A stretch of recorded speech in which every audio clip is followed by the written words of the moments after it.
अब यही बिल्व फल राधा के ज्ञान की जागृति का साधन बनेगा।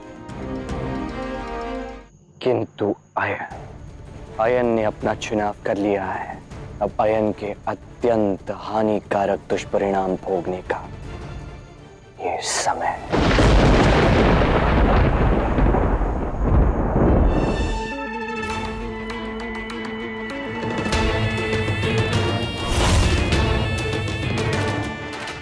जैसे ही राधा इसका सेवन करेगी, सम्मोहित होकर पूर्णतः तुम्हारे नियंत्रण में आ जाएगी। राधा,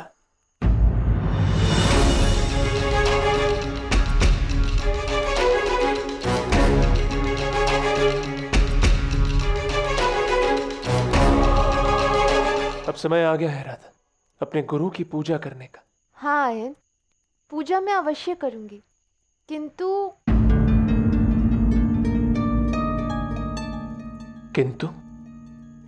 तुमने इतने श्रम से मेरे लिए ये पूजा की थाल सजाई है, इसलिए मैं तुम्हारा सम्मान पूर्ण करना चाहती हूँ। कल प्रातः ऋषि दुर्वासा का तप पूर्ण हो जाएगा। उसके पश्चात उन्हें साक्षी मानकर मैं अपने गुरु की पूजा करूंगी उनके समक्ष।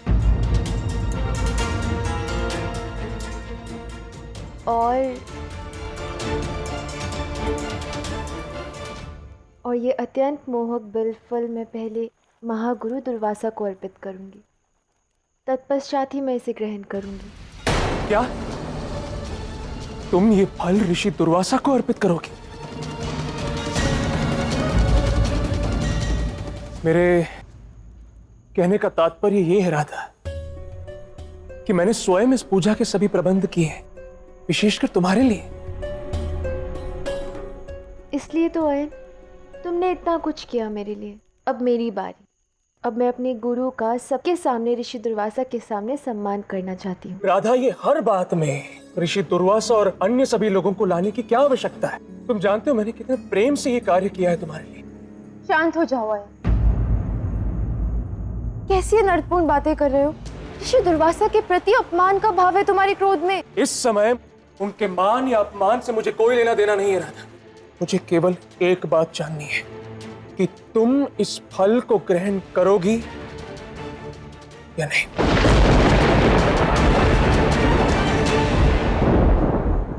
नहीं आए, मेरा कार्य मेरे गुरु के हित में है और मैं अपने निश्चय पर अटल हूं। बस अब मैं सब कुछ समझ गया हूं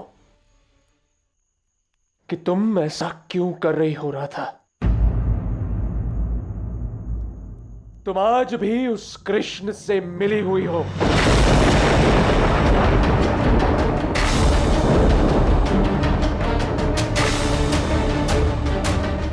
हाँ, क्या लगता है तुम्हें मुझे दिखाई नहीं देता? उसी कृष्ण की तरह नीच विचार हो गए हैं तुम्हारे राधा। तुम्हारे जीवन में मेरे अस्तित्व का कोई महत्व नहीं है राधा, कोई महत्व नहीं। अभी तो मुझे तो इस बात पर संदेह है राधा कि हमारे विवाह के पश्चात तुम अपने पति का सम्मान करती भी हो। नहीं राधा, तुम एक पतिव्रता नहीं हो। तुम आज भी केवल एक प्रेमिका हो, उस कृष्ण की प्रेमिका। बस आए, बस करो। क्या कुछ नहीं किया मैंने तुम्हारे लिए? तुम्हारी हर भूल को क्षमा किया है मैंने। कितने अवसर दिए तुम्हें, और तुम मुझ पर इतने अभद्र और अनैतिक लांछन लगा रहे हो। तुम्हारे ये शब्द तीर बनकर मेरे हृदय में उतरे हैं। अत्यंत आहत हुई हूं मैं, अत्यंत आहत।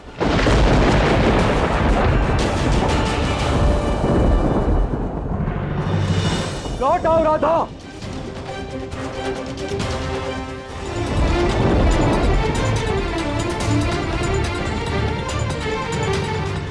मैं जानता हूं राधा, अयन ने तुम्हें अत्यंत आहत किया है, किंतु अब यही अयन के पापों का चरम है। अब उसको अपने समस्त पापों का महादंड मिलने को है राधा।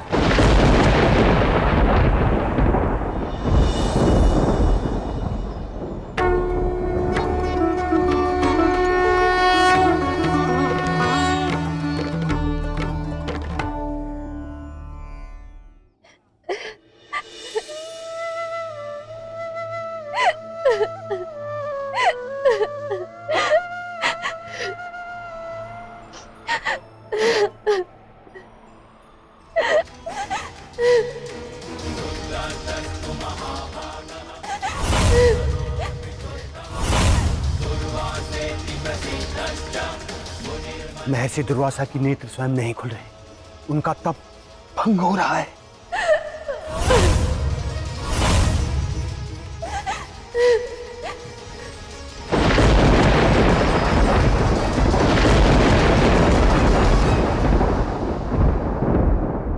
ये कौन है जिसके क्रंदन से मेरी तपस्या भंग हुई?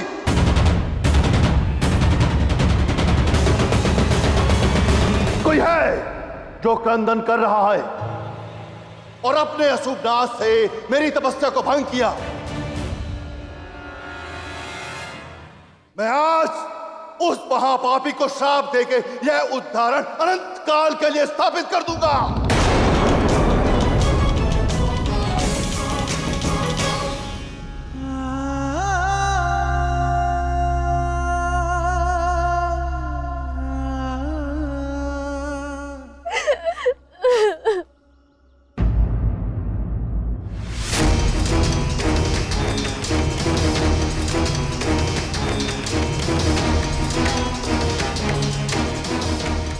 कौन है जिसने अपने क्रंदन से मेरे तप को भंग किया?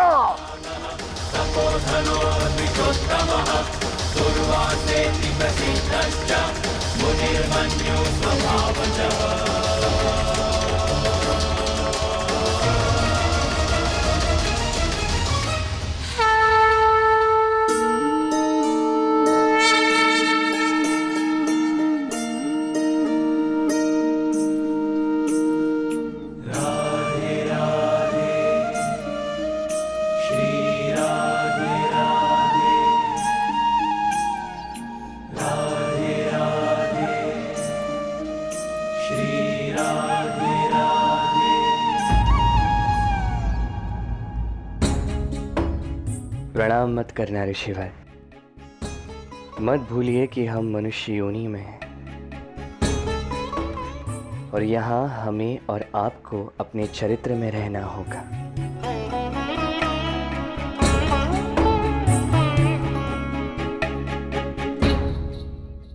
राधा, क्या तुम्हें इतना भी ज्ञान नहीं है कि जहां एक ऋषि तपस्या कर रहा हो तो ऐसा क्रंदन करना अनुचित है? मुझे क्षमा कर दीजिए ऋषिवर, मुझसे भूल हो गई। क्षमा कीजिए ऋषिवर, किंतु इसमें राधा का कोई दोष नहीं। यदि दोष है तो कृष्ण का। आपके इतने महत्वपूर्ण तप की रक्षा को संकट में डालकर कई बार पर्वत से नीचे आया है ये कृष्ण। और हां ऋषिवर, इसने एक वर्षों पुरानी परंपरा का अपमान भी किया है। आप जैसे इतने महान महर्षि के होते हुए इस कृष्ण ने राधा को अपना गुरु बनाया है ऋषिवर। आपका इतना घोर अपमान किया है ऋषिवर। आप कृपया इसे श्राप देकर न्याय कीजिए, भस्म कर दीजिए इस कृष्ण को।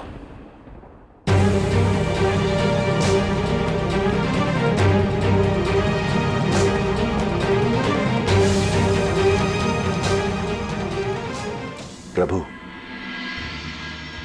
मैंने आपसे कहा था कि यदि मेरा तप भंग हुआ तो मैं क्रोध में श्रापित करूंगा। महर्षि, और मैंने भी कहा था और अब भी यही कह रहा हूं कि आप वही करें जो आपका कर्म है। जैसी आपकी आज्ञा नारायण।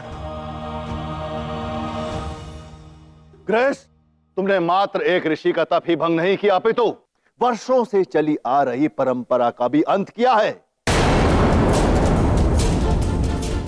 कहो, तुमने ऐसा क्यों किया?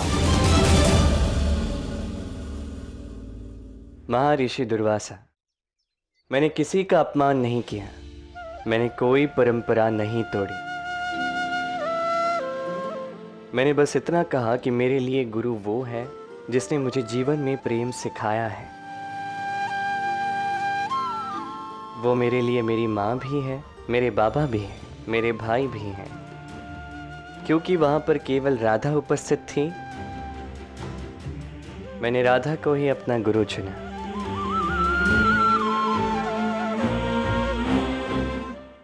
किंतु ऋषिवर, राधा तो चाहती भी नहीं थी कि कृष्ण उसे अपना गुरु बनाए। तो क्या किसी शिष्य को श्रद्धा के साथ किसी आचार्य को अपना गुरु मानने का अधिकार भी नहीं? उस आचार्य के मना करने पर भी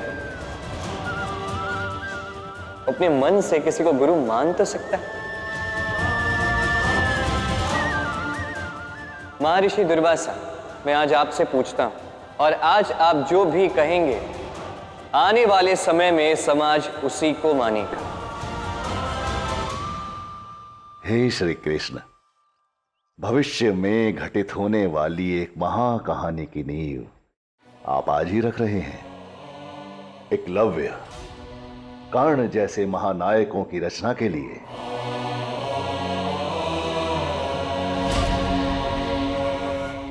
भले ही कोई गुरु किसी को अपना शिष्य स्वीकार ना करे, किंतु यह एक अधिकार सदैव शिष्य के पास रहेगा कि वह किसी को भी अपना गुरु बना सकता है। गुरु के प्रति शिष्य के हृदय में प्रेम होना चाहिए, श्रद्धा होनी चाहिए। और भविष्य में ऐसे शिष्य आएंगे जो मेरे कहे गए इन शब्दों को साकार करेंगे।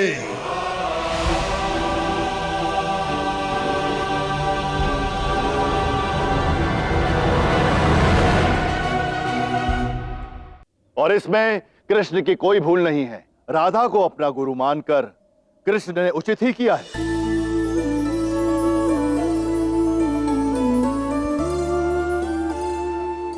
किंतु ऋषिवर, तुम मेरे कथन पर आपत्ति जताना चाहते हो? नहीं नहीं,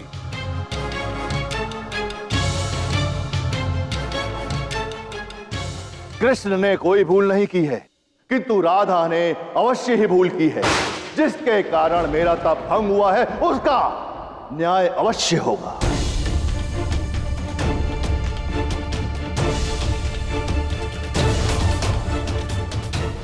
ऋषिवर, अब बात कृष्ण, मुझे अपना कर्म करने दो। आप सभी लोग यहां से चले जाइए, क्योंकि मुझे राधा से एकांत में कुछ बात करनी है।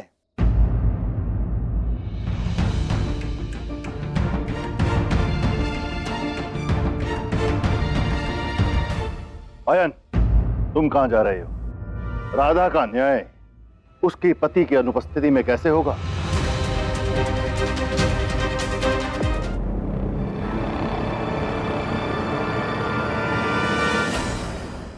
राधा, यह क्या है? ऋषिवर, ये बिल फल मेरे पति मेरे लिए लाए थे। उनकी कोई भूल नहीं है, उन्हें क्षमा कर दीजिए। आपका तप मेरे क्रंदन के कारण भंग हुआ है। इस पाप का दायित्व मैं लेती हूँ। आपको इस पाप का जो दंड देना है आप मुझे दीजिए।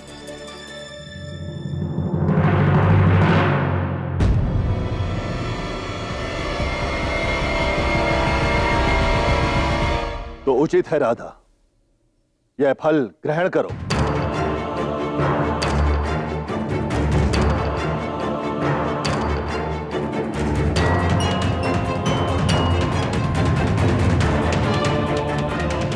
जी ऋषिवर।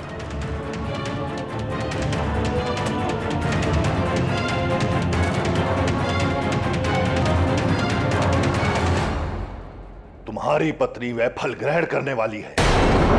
क्या तुम्हें अब भी कुछ नहीं कहना? सत्य कहो अयन, अन्यथा मैं तुम्हें भस्म कर दूंगा।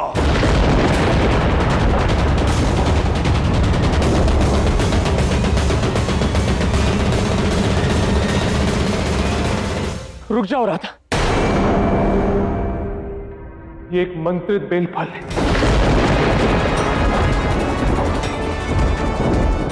इसका प्रयोग मैंने तुम्हें प्राप्त करने हेतु किया था।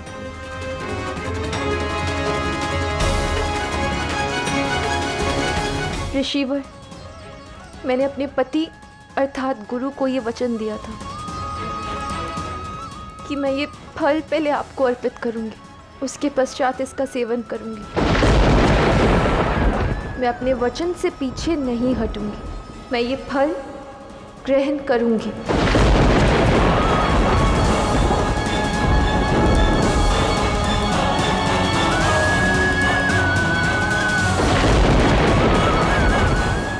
मुझे ज्ञात था राधा, यह फल खाने के बाद भी तुम्हें कुछ नहीं होगा। मैं तो मात्र तुम्हारे पत्नी धर्म की पराकाष्ठा देखना चाहता था। तुम धन्य हो राधा, तुम धन्य हो। ऋषि दुर्वासा, कौन रहो? तुम्हारे जैसे तुच्छ व्यक्ति के मुख से मेरा नाम लेना भी पाप है। और तुम राधा के गुरु तो क्या, उसके पति होने के लायक भी नहीं हो। और इसीलिए मैं ऋषि दुर्वासा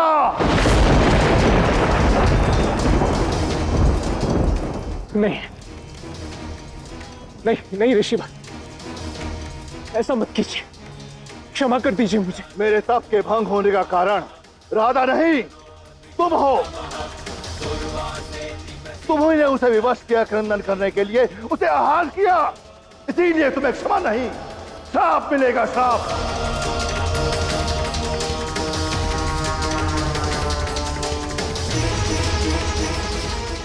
मैं ऋषि दुर्वासा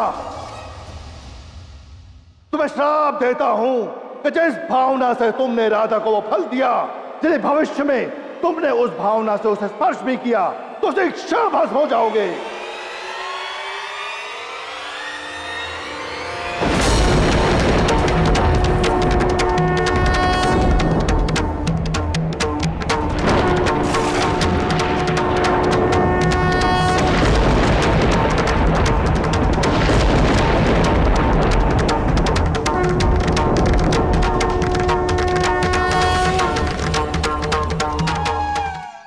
राधा, तुम्हें इसी क्षण कान्हा के पास चलना होगा।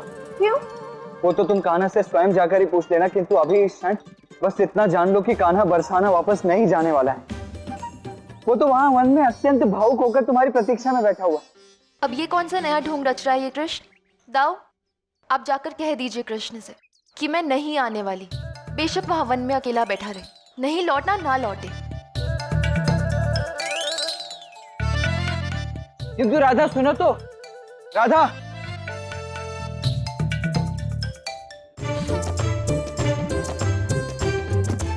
ये कृष्ण का ना कुछ नहीं हो सकता, हर बार कोई नई लीला करने लगता है। अब देखना, वो मन में ठान लेगी कि वो यहाँ नहीं आएगी। मैं कदापि नहीं चाहूंगी। किंतु उसे मेरी चिंता तो बहुत हो रही है। अब इस बात को स्वीकार नहीं करेगी, किंतु स्वयं को मना लेगी, मैया और बाबा का कारण देके। किंतु यदि सत्य में कृष्ण नहीं आया तो क्या नंद बाबा और यशोदा मैया पे क्या बीतेगी? और फिर आएगी मेरी राधा। मेरी बात मानो कान्हा, यदि मेरे इतने अच्छे अभिनय के पश्चात भी राधा नहीं आई तो अब नहीं आएगी।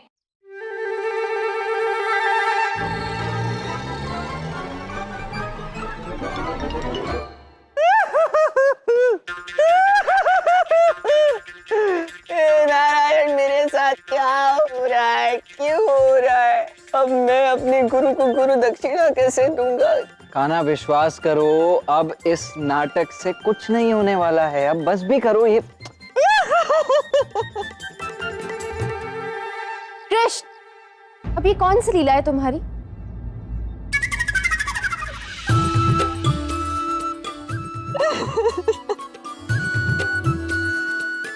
क्या है ये सब? कौन है भाई? इतना रोया और दिख नहीं रहा है कुछ। कौन है?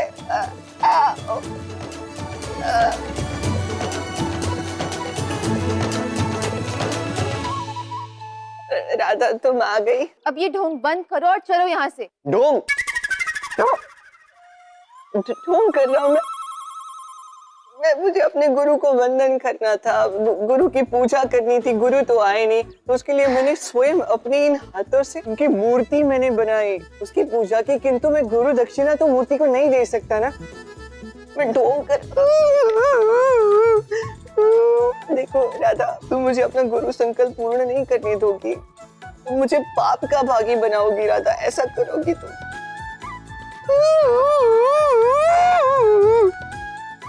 अच्छा अच्छा ठीक है, जो करना है शीघ्र करो। ठीक है, आओ आसन ग्रहण करो।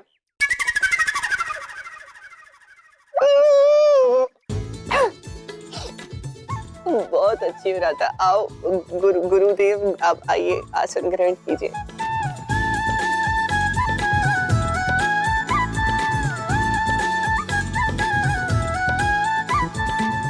मेरी गुरु दक्षिणा ये है। ऐसे कैसे? अब साक्षात गुरु सामने आए हैं तो उन्हें ये फल नैवेद्य चढ़ाना होगा, ये सब अर्पित करना होगा। तत्पश्चात ही तो गुरु दक्षिणा की बात आती है ना राधा। हे नारायण, इस कृष्ण का कुछ नहीं हो सकता। अच्छा अच्छा ठीक है, जो करना है शीघ्र करो। और हाँ, एक विनती है तुमसे कि अब कुछ बोलना मत, क्योंकि तुम बोलना आरंभ करते हो ना तो उसका अंत ही नहीं होता।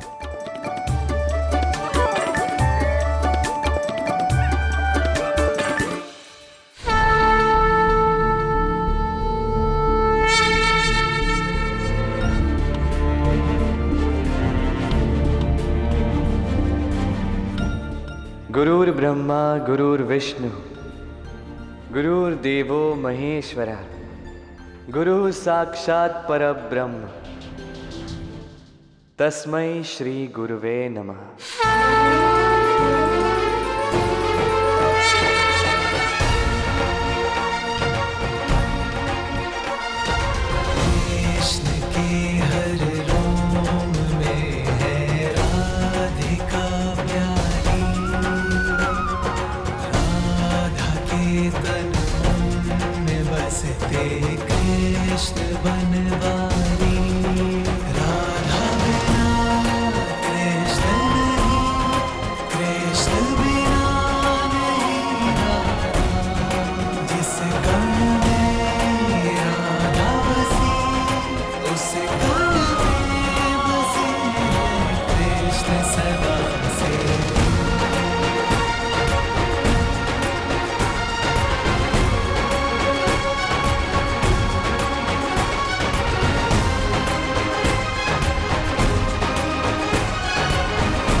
जहां प्रेम का स्रोत हो वहीं गुरु बोध हो।